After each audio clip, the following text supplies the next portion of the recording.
올해 3분기 한국 경제 성장률이 0.6%대를 기록하며 2분기에 이어 3분기에도 0%대 중반에 그쳤습니다. 설비 투자와 건설 투자는 마이너스인 반면 반도체 수출이 성장세를 이끌었습니다. 편의점 출점거리 제한인 18년 만에 부활됐습니다. 앞으로 경쟁 편의점 인근 100m 안에선 신규 출점이 금지됩니다. 도시가스 요금 인하 효과 소멸과 서비스 가격 상승폭 확대 등으로 지난달 소비자 물가 상승률이 2달 연속 2%대를 기록했습니다. 특히 서민들이 많이 쓰는 등유는 유류세 인하 대상에서 빠지며 6년 11개월 만에 가장 큰 폭으로 올랐습니다. 서울 서초구 반포주공 1단지와 한신 4지구가 재건축을 위한 마지막 관문을 통과했습니다. 이로써 두 단지는 2조 8천억 원대의 재건축 부담금을 피할 수 있게 됐습니다. 이상희 씨가 주요 뉴스입니다. 올해 3분기 우리 경제가 0.6% 성장한 걸로 나타났습니다. 거기에 우리 국민 총소득도 소폭 증가한 걸로 조사됐는데요. 자세한 내용은 취재기자 연결해 알아보겠습니다. 김성현 기자, 3분기 우리 경제 얼마나 성장했습니까? 네, 한국은행에 따르면 3분기 실질 국내 총생산은 400조 1,978억 원으로 2분기보다 0.6% 증가했는데요. 분기별 GDP 성장률은 지난 2분기에 이어 3분기에도 0%대 중반 성장세에 그쳤습니다. 1년 전과 비교해선 속보치와 같은 2%를 기록했는데요. 이는 지난 2009년 3분기 0.9%를 기록한 이후 9년 만에 최저 수준입니다. 속보치와 비교하면 설비 투자는 다소 개선됐지만 건설 투자와 민간 소비 증가율은 하락했습니다. 네, 실질 국민 총소득도 전분기보다 증가했다고요? 네, 그렇습니다. 국민이 일정 기간 국내외에서 벌어들인 임금과 이자, 배당 등 소득을 합한 것을 국민 총소득 GNI라고 부르는데요. 3분기 실질 GNI는 전분기보다 0.7% 증가했습니다. GNI 증가율은 올해 1분기 1.3%에서 2분기 마이너스 1%로 크게 떨어졌다가 3분기 다시 반등했는데요. 이에 한은은 분기 수출 단가가 수입 단가보다 상대적으로 낮아 교육 조건이 악화됐지만 나라 밖에서 얻은 이자와 배당, 임금 등 소득이 흑자로 전환하면서 GNI가 증가했다고 설명했습니다. 지금까지 SBS CNBC 김성현입니다. 통계청이 지난달 소비자 물가 동향을 발표했습니다. 지난 10월 소비자 물가 상승률이 1년 1개월 만에 가장 높은 2%를 기록해 11월 지표에도 관심이 쏠렸습니다. 어떤 결과가 나왔는지 취재기자 연결해 자세히 알아보겠습니다. 류정은 기자, 지난달 소비자 물가 얼마나 올랐습니까? 네, 통계청에 따르면 지난달 소비자 물가는 1년 전보다 2% 상승했습니다. 이로써 지난 10월에 이어 두 달째 2%대 오름세를 유지했습니다. 체감 물가를 나타내는 생활 물가 지수는 2.1% 상승했고 계절에 따라 가격 변동이 큰 품목들로 이뤄진 신선식품 지수는 10.4% 올라 소비자 물가를 웃돌았습니다. 제품별로 보면 농축수산물이 7.5% 올라 전체 물가 상승을 이끌었고요. 이어 공업제품과 전기, 수도, 가스, 서비스 등에서 각각 1.5%씩 오르면서 대부분의 물가가 상승했습니다. 그리고 장기적인 추세를 파악하기 위해 작성하는 농산물 및 석유류 제외 지수는 1년 전보다 1.3% 올라 1.1% 올랐던 한 달 전보다는 오름폭이 확대됐습니다. 네, 듣자니 농축수산물이 많이 오른 것 같군요. 네, 농산물은 지난해보다 14.4% 오르며 전체 소비자 물가를 크게 웃돌았는데요. 1년 전에 비해 쌀이 24%, 토마토 44%, 파 36%씩 오르는 등 채소류를 중심으로 가격이 크게 올랐고요. 경유가 9.1% 상승하면서 석유류 전체도 6.5% 상승했습니다. 그리고 한 달 전과 비교하면 출하량이 늘어난 채소와 과실 가격이 하락했고요. 지난달 6일부터 적용된 유류세 인하 영향으로 석유류 가격이 3.4% 하락하면서 전체 물가도 0.7% 낮아졌습니다. 지금까지 SBS CNBC 류정원입니다. 경영난을 해소하기 위한 편의점 업계 자율 규제안이 공정위 승인을 거쳐 오늘 오전 발표됐습니다.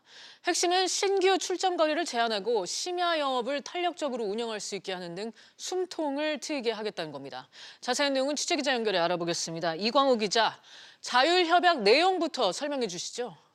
네, 편의점 업체들로 구성된 편의점 협회가 지난 7월 말 자율 규약을 작성을 해서 이 규약이 적법한지 심사해달라고 공정거래위원회에 제출을 했습니다. 그리고 지금 4개월 정도가 지난 오늘 공정위와 업계가 협의를 그간 여러 차례 거쳐서 최종 규약이 선포가 된 건데요. 우선 가장 큰 관심을 받고 있는 출점 문제는 구체적인 수치를 명시하지는 않았고 인근 상권과 유동 인구 그리고 담배 판매권을 따져서 가급적 신중하게 출점을 하기로 했습니다. 서울의 경우에 서초구를 제외하고 현재 최소 50m가 떨어져야 담배권을 내주고 있는데 이 거리가 조만간 100m로 늘어날 것으로 전망되고 있습니다. 이 때문에 직접적인 규정까지는 아니지만 사실상의 거리 제한이 생겼다는 평가까지 나오고 있습니다. 또 3개월간 적자가 났던 편의점은 심야 시간대에 영업을 강요하지 않는 걸로 하는 내용도 담겼고요. 또 경영 상황이 악화돼서 폐업을 점주가 원할 경우에는 위약금을 줄이거나 혹은 아예 없애기로 했습니다. 그렇군요. 규약 선포식에 김상조 공정거래위원장도 나왔죠? 네, 그렇습니다. 김상조 위원장은 오늘 오전 8시 30분에 열린 선포식에서 이번 규약을 환영한다 이런 입장을 내놨는데요. 네. 특히 이번 규약 중에 출점 당시부터 본사가 점주에게 충분한 상권 정보를 제공을 하고 또 방금 설명드린 것처럼 경영난 등 점주의 잘못이 아닌 이유로 폐업을 하게 될 시에는 본사에게 물어주는 위약금을 줄이거나 없앨 수 있다는 조항을 만든 점을 김상주 위원장이 높게 평가했습니다. 공정위는 앞으로 편의점 본사들이 이 규약을 얼마나 잘 이행하는지 따져서 상생협약 평가 기준에 반영할 계획입니다. 지금까지 공정거래위원회에서 전해드렸습니다. 이렇게 근접 출점을 제한하는 편의점업계의 자율 규약이 18년 만에 부활했습니다. 이제 타 브랜드 편의점 위치도 고려해야 하는 탓에 출점이 상당히 제한될 걸로 보이는데요. 관련해서 정철진 경제평론가와 함께 자세히 알아보도록 하겠습니다. 평론가님 어서 오세요. 네, 안녕하십니까. 국내 편의점 수만 해도 이미 4만 개가 넘습니다. 그렇습니다. 또 게다가 한 집 걸러서 이제 한 집이 편의점인 경우도 뭐 어렵지 않게 볼 수가 있는데 그래서 그동안 참 문제가 많았죠. 그렇습니다. 3만 개 시대가 불과 한 1년 반 정도였는데 이제는 4만 개에 돌파를 하는 그런 모습이었었고요. 네. 현재 전 세계적으로 편의점 왕국이다 하는 나라가 일본 아닙니까? 그렇죠. 일본 같은 경우에 전체 규모로 따지면은 우리보다는 많지만 인구 대비로 보면 2,000명당 한 점포꼴이거든요. 네. 근데 우리나라가 4만 개를 기준으로 할 때는 1,300명당 편의점 하나. 그야말로 편의점의 왕국은 이제 일본이 아니라 우리나라가 된 그런 그러네요. 셈입니다. 네. 소비자들이야 굉장히 편리하기는 하겠지만 이렇게 되니까 편의점 간의 과당 경쟁이 나오게 되고 최근 소상공인들의 극심한 피해 중에 있어서 가장 화두가 됐던 것이 역시 이제 편의점 업주들이었었고요. 여기에 대해서 이제 많은 문제들이 나왔었습니다. 그래서 이제 카드 수수료 인하까지도 나왔지만 이번에 이제 급기야 자율 협약을 통해서 이제 출점 제한이라는 이제 마지막 카드까지 꺼내들게 된 겁니다. 네, 정말 일본을 능가하는 이 편의점 왕국이 됐다 이렇게 말씀을 해주셨는데 이런 과밀을 막기 위해서 거리 제한을 두기로 한 거죠. 그렇습니다. 이번에 개편된 이 편의점 이 가맹업법 개선안을 보면은 이제 반경 250m 내에 동종 브랜드는 출점하지 못하게 돼 있습니다. 네. 근데 이게 이제 편의점 사장님들은 허울뿐이다라는 것은 우리나라의 편의점 브랜드가 회원사가 5개, 여기에 비회원사까지 합치면 6개 브랜드가 있기 때문에요. 250m 내에 동종은 없다 하더라도 그 6개 브랜드가 들어있으면 거의 유야무야한 것 아니겠습니까? 그러네요. 그래서 이번에는 이제 편의점 업주들, 가맹점들, 공정위 다 모여서 자율 협약을 통해서 이 출점 거리 제한을 두게 됐는데요. 일단은 정확한 거리 제한은 명시는 하지 않았지만 담배권 판매권에 준한다라고 했기 때문에 아마도 50m에서 100m. 아, 그렇군요. 그러니까 크게 잡아서 앞으로는 100m 내에서 6개 브랜드 중에 하나만 편의점이 있다라고 하더라도 이제 추가 출점은 제한을 받는 이제 그런 상황이 됐습니다. 네. 또 여기에 그간 장사가 안 돼도 문을 닫기가 쉽지 않았던 사정이 이 위약금 때문이었는데 네. 이 위약금을 면제하거나 감경받을 수 있도록 하겠다고 그러고 그렇습니다. 있어요. 이것도 편의점 사장님들이 공정위에도 많이 제안하고 소상공인분들도 이제 얘기를 했었던 네. 건데 이게 이제 장사가 잘 됐는데 자기가 권리금을 넘긴다든가 이런 차원에서 문을 닫는 것이 아니라 누가 봐도 명확한 경영 악화. 아, 이건 요즘 실적으로 다 나오지 않았습니까? 그렇죠. 이렇게 폐업을 할 경우에는 여기에 위약금까지 물어줘야 한다는 건 너무나 가혹하다라는 이제 이야기들이 많이 나왔었는데요. 이번에 이제 자율협약을 보면은 방금 저 대목 누가 봐도 명확한 경영난을 통한 폐업이 네. 증명될 경우에는 그 위약금을 아예 면제하거나 그 규모를 줄여주기도 이번에 합의가 됐습니다. 네, 그런 건 얼마든지 숫자로 확인을 할 수가 그럼요. 있는 거니까요. 네, 그렇습니다. 네, 또 한편 본사와 가맹점 간의 입장차가 컸던 이 심야 영업 자율화에 대해서도 방안이 이제 추진된 것 같네요. 네, 그렇습니다. 편의점 사장님, 그러니까 밤 새벽 0시부터 그 다음날 5시, 6시까지가 네. 장사가 생각만큼 안 됩니다. 근데 그에 비해서 이제 알바를 고용하게 될 경우에 비용은 꽤 더 많이 이제 늘어지고. 지불을 해야 되는데요. 예. 그래서 이제 어차피 내 점포니까 문을 닫겠다라고 했지만 본사 입장에서는 하나라도 더 팔아야 뭐 로열티라든가 실적이 쌓이니까 문을 못 닫게 했거든요. 이것도 첨예한 대립이었는데 이번 자율협약을 통해서 역시 3개월간의 실적을 보기로 했습니다. 그래서 3개월간 실적을 봐서 이 밤 새벽 0시부터 6시까지의 실적 악화가 뚜렷하다면 이게 확증이 되는 거 아니겠습니까? 역시 실정으로. 이렇다면은 역시 이 새벽에 문을 닫을 수 있도록 허락한다. 여기에 또 하나 이 점주의 건강이 크게 악화됐다든가 이런 것들을 증명할 수 있다면 역시도 이 심야 영업을 제한할 수 있는 그런 권리를 이제 각 점포 사장님들에게 주기로 또 결정을 내렸습니다. 네. 그런데 여기서 하나 좀 짚어볼 문제점이요. 사실 출점 거래 제한을 두고 이 가맹점 간에 담합 우려가 거론된 적이 있었거든요, 분명히. 네, 그렇습니다. 이거에 대해서는 뭐 다 해결이 된 거라고 봐야 하나요? 이게 이제 또 하나의 딜레마이자 역설이었었는데요. 네. 이제 당초에 80m 거리 제한이 있었습니다. 그래서 80m 반경 80m 내에 이제 편의점이 하나가 있으면 추가 출점을 못 한다. 네. 근데 이거의 반기를 이게 안 된다라고 한 것이 실은 공정거래위원회였습니다. 방금 얘기하신 것처럼 이렇게 될 경우에는 그 80m 내에 있는 이제 소위 말하는 그 한 점포가 너무나 많은 권리, 나아가서는 거의 독점권, 영업권을 너무나 많이 갖게 되는 거 아니겠습니까? 그래서 이것을 공정위가 풀게 됐는데 아, 그러니까 원래 애당초에 이렇게 거리 제한을 두지 말라고 했던 게 공정이었는데. 그렇죠. 그런데 그때까지만 네. 해도 우리나라의 편의점이 이렇게 4만 개 시대에 과당 경쟁이 될 줄은 몰랐었죠. 네. 근데 그로부터 너무나 빠르게 이제 확장이 되면서 편의점 관련 문제들이 나오면서 이번에도 자세히 보시면요. 어떤 법규라든가 뭐 시행령이 아니라 자율 협약입니다. 아, 하고 그렇죠. 여기에서 이제 가이드라인을 잡은 게 공정위기는 한데요. 네. 이게 이제 또 하나의 이제 이면을 볼 수가 있는 대목이기도 합니다. 네.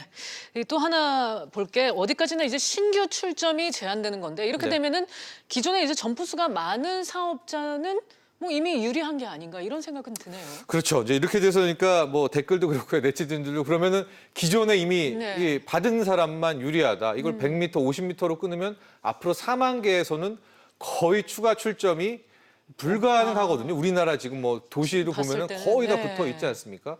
그렇게 되면 지금은 과당 경쟁, 뭐 포화 상태라고 하지만 1인 가구가 더 늘어날 경우에 기존에 이 점주분들이 혜택을 받는 건 아니냐. 5년 후, 10년 이건 어떻게 할 거냐라는 건데요. 이것을 그래서 잘 보시면은 자율 협약입니다. 네. 지금은 너무 어렵기 때문에 협약을 통해서 서로가 이제 출점 제한을 했는데 정말 앞으로 3년 뒤, 5년 뒤 편의점이 대박을 터뜨리는 이제 그런 업종이 된다면 이건 자율협약이기 때문에 이제 소위 말하는 거리 제한도 조금씩 풀고 또 다른 이 변경이 가능할 수 있기 때문에요. 이것이 뭐 하나의 법으로 정한 것은 아니고 아니다라고 해서 자율적으로 네. 이렇게 약속을 한 거니까. 그리고 현재 편의점 상황은 정말 어렵기 어렵습니다. 때문에 네. 여기에서 뭐 독점권이라 이런 것들을 좀 논하기에는 조금은 좀 상황은 그렇습니다. 네, 이번 편의점 자율규약 방안 시장에 어떤 영향을 미칠지 좀 관심을 갖고 지켜봐야 되겠습니다. 평론가님 오늘 말씀 여기까지 듣겠습니다. 감사합니다. 감사합니다.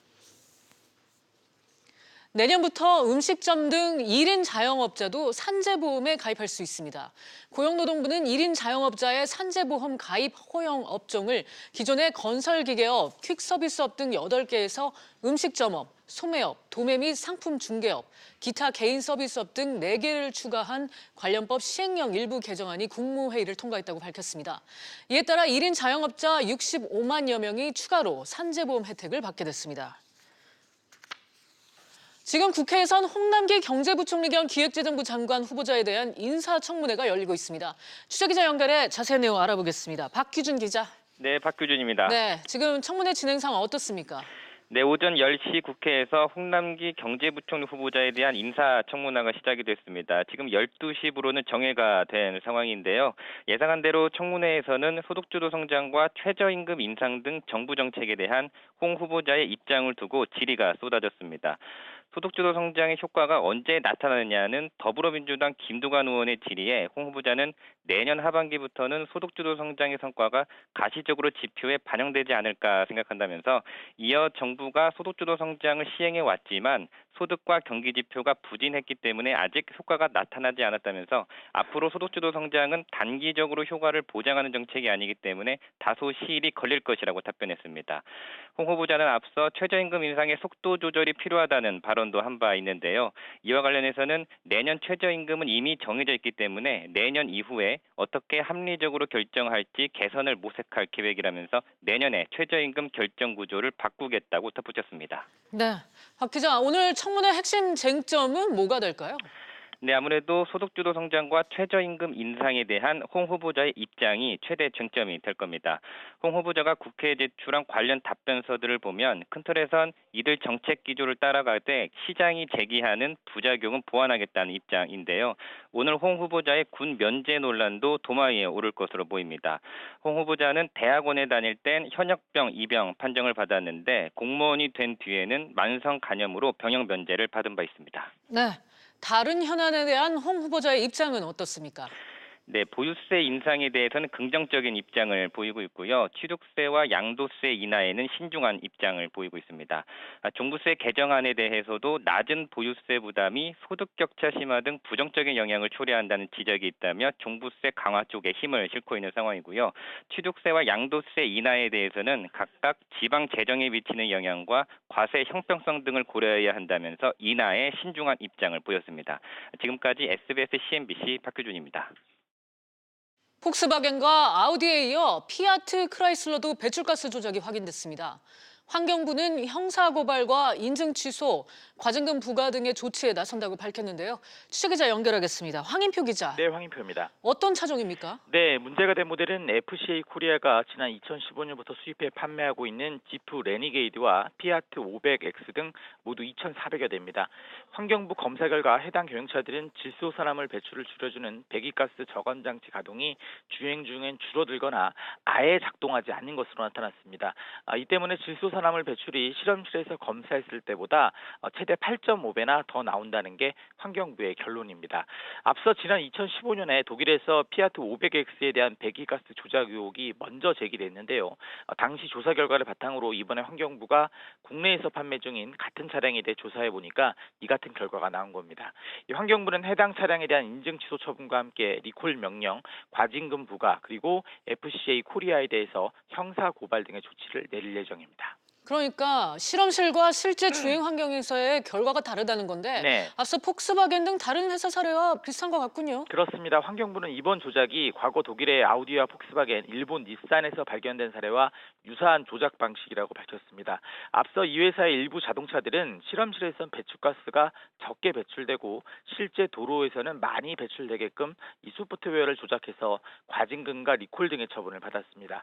벤츠와 BMW 등도 관련 조사를 받고 있는데요. 이 환경부 관계자는 폭스바겐 사태로 촉발된 경유차의 배출가스 조작 문제가 전 세계적으로 계속 적발되고 있다며 유로6 기준 인증을 받아서 2015년부터 2015년까지 판매된 저공해 자동차들을 대상으로도 결함 여부를 조사하겠다고 밝혔습니다. 지금까지 SBS CNBC 황인표입니다. 기계식 자동 세차기나 셀프 세차장을 이용하다 차량이 손상돼도 보상을 받지 못하는 경우가 많아 주의하셔야겠습니다. 한국소비자원에 따르면 최근 5년 6개월 동안 소비자 상담센터에 접수된 세차 관련 불만 상담은 모두 3,392건이었습니다. 특히 차량 손상으로 인한 피해 구제 신청이 220건에 달했으며 이 가운데 절반이 넘는 115건은 피해 입증이 어려워 보상을 제대로 받지 못한 걸로 나타났습니다. 서울 재건축 최대어로 꼽히는 서초구 반포주공 1단지와 신반포 4지구가 재건축을 위한 마지막 관문을 통과했습니다. 관심을 모았던 초과 이익 환수제 적용도 피했습니다. 취재기자 연결하겠습니다. 윤지혜 기자. 네, 윤지혜입니다. 네, 서초구가 강남 재건축 최대어라고 할 수 있는 두 지역의 관리 처분 계획을 인가했군요. 네, 서초구청이 어제 재건축 사업조합이 신청한 반포주공 1단지 1, 2, 4주구와 신반포 4지구의 관리처분 계획안을 인가했습니다. 이들 지역이 인가를 신청한 지 1년 만인데요. 이에 따라 이 단지들은 2조 8천억 원에 달했던 재건축 초과이익 환수제를 피할 수 있게 됐습니다. 재건축 초과 이익 환수제란 재건축을 하면서 조합원들이 얻는 이익이 가구당 3천만 원을 넘으면 초과액의 최고 50%를 부담금으로 내는 제도인데요. 올해부터 새로 인가를 신청하는 재건축 사업장은 이 제도를 적용받습니다. 네, 강남권 최대 재건축 단지가 속도를 내게 됐는데 최근 안정세를 보이던 부동산 시장에는 어떤 영향을 줄까요? 관심은 이들 랜드마크 단지들의 호재가 얼어붙은 강남권 재건축 시장을 살릴 정도인가인데 쉽지 않을 것으로 보입니다. 지난 9.13 부동산 대책 이후 강남 재건축 단지는 가격 하락을 선도하고 있습니다. 단지별로 실거래가가 최고 2억 원가량 떨어진 상황인데요. 특히 다른 대부분 재건축 추진 단지는 재건축 초과 이익 환수제를 적용받는 상황이어서 이들 단지의 호재가 부동산 시장에 미치는 영향은 제한적일 것이라는 분석이 우세합니다. 네, 전세 시장에 대한 영향은 어떻습니까? 네, 주변 전세 가격에 당장 영향을 미치지는 않을 것으로 보입니다. 두 곳 모두 내년 하반기는 돼야 이주에 들어갈 수 있고 이주비 부담에다가 각각 소송도 걸려 있어서 상황을 조금 더 지켜봐야 할 것으로 보이는데요. 다만 총 9천여 가구가 한꺼번에 움직이게 되는 만큼 내년 하반기 주변 전세 시장은 크게 들썩일 가능성이 높습니다. 지금까지 SBS CNBC 윤지혜입니다. 해외 여행 갈 때 호텔 예약 대행 사이트를 통해 숙소를 잡고 출국하는 경우가 많은데요. 그런데 막상 도착해서 예약 번호를 제시하면 모른다는 답을 듣는 경우가 최근 늘고 있습니다. 왜 이런 일이 발생하는지 박연신 기자가 취재했습니다. 해외여행을 다녀온 이모 씨는 현지에서 숙소 때문에 진땀을 뺐습니다. 호텔에 도착해 바우처를 제시했는데 번호가 등록되어 있지 않았기 때문입니다. 분명히 결제를 다 했고 바우처까지 받다가 바우처를 제시를 했더니 유효하지 않은 바우처라는 얘기를 들었습니다. 스크린이 안 되다 보니 자꾸 밀리면서 도미노처럼 앞에가 꼬이니까 영어도 제대로 못하고 노숙을 할 수도 있겠죠. 이 씨는 한 온라인 호텔 예약 사이트에서 상품을 구매하고 확인 메시지와 바우처까지 받은 상태였습니다. 문제가 된 건 이 예약 사이트의 제휴사 상품 운영 방식이었습니다. 이제 호텔사에 또 한 개 이게 제휴사가 속해 있는 거예요. 저희가 이제 제휴사에 예약을 하고 제휴사에서 다시 호텔에 예약하는 방식으로 되겠습니다. 호텔 측은 예약 번호를 제휴사에게만 전달하고 예약 사이트의 존재는 아예 모르는 구조입니다. 업체 측은 제휴사 상품이라는 설명이 붙은 호텔들은 사이트에서 제공한 바우처를 인식하지 못하는 경우가 종종 있다고 말합니다. 이럴 경우 여행객이 현지에서 연락을 해오면 제휴사를 통해 호텔 측에 확인해주는 구조라고 설명했습니다. 문제는 신고 접수에서 제휴사 확인까지 여행객들은 얼마나 시간이 걸리는지도 모른 채 마냥 기다려야 한다는 겁니다. 업체 측은 방을 다시 예약하거나 다른 호텔로 이동하게 되는 등 피해가 발생하면 환불해주겠다는 말만 되풀이하고 있습니다. 반값 지불하시고 입주하시면 예약이 돼가 지금 무료로 환불 처리해드리고 다른 호텔 입주하시고 원래 예약하는 거 무료로 취소해드리고 여행지에서 돌발 상황이 발생할 수도 있다는 설명은 예약 사이트 어디에서도 찾을 수 없습니다. SBS CNBC 박연신입니다. 국내 주요 은행의 주택담보대출이 지난달 이례적으로 급증해 잔액이 400조 원을 돌파했습니다. 금융권에 따르면 국내 주요 5대 은행의 지난달 주담대 잔액은 401조 933억 원으로 전달보다 4조 2천억 원가량 늘어 2년 3개월 만에 최대폭을 기록했습니다. 이 같은 현상은 정부의 총부채 원리금 상환 비율, DSR 규제 강화가 적용되기 전에 대출을 받아주려는 가수요가 몰렸기 때문으로 분석됩니다. 이 시각 증시 상황 함께 살펴보시죠. 미중 무역 분쟁이 일단 휴전으로 큰 산을 넘겼습니다. 하지만 이번 달 12일부터 열리는 미중 실무진 협상이 난항을 겪을 것으로 보이면서 우리 증시가 좀 흔들리고 있는데요. 코스피 0.5% 하락해서 2120선, 코스닥은 0.25% 상승해서 711포인트에서 거래가 되고 있습니다. 이 시각 장중 특징주 함께 살펴보시죠. 오늘은 편의점주가 우선 하락세입니다. BGF 리테일과 이마트, GS 리테일이 모두 상승세곤 하락세 보이고 있는데요.